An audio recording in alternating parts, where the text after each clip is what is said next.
Сярод вірусных захворванняў гепатыт займае асобнае месца. Яго называюць ціхім забойцам. У большасці выпадкаў працякае ён без ярка выяўленых сімптомаў і заяўляе пра сябе толькі на позніх стадыях. У горшым выпадку з сур'ёзнымі ускладненнями.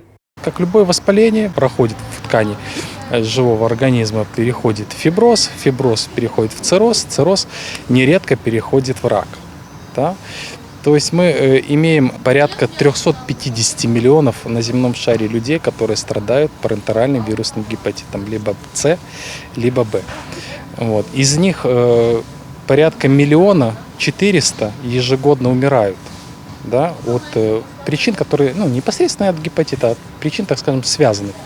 Вірусныя гепатыты А і Е з'яўляюцца кішэчнай інфекцыяй. Яны напрамую звязаны з выбарам прадуктаў і вады, прытрымліваннем правілаў асабістай гігіены. Вірусы гепатытаў Б, С і Д перадаюцца праз кроў, пашкоджаную скуру і слізістыя абалонкі, а таксама палавым шляхам. У справе іх прафілактыкі часам досыць перагледзець свае звычкі і адмовіцца ад неабгрунтаваных для здароўя рызык.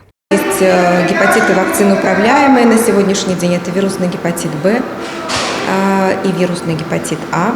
От них есть вакцины. Прежде всего, соблюдение мер личной профилактики и гигиены.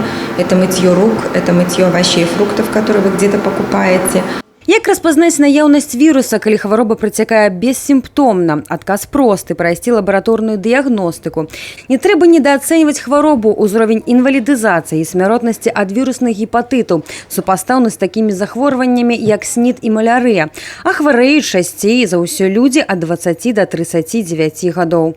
Софія Бережная, Роман Филютич, телерадиокомпания «Брест».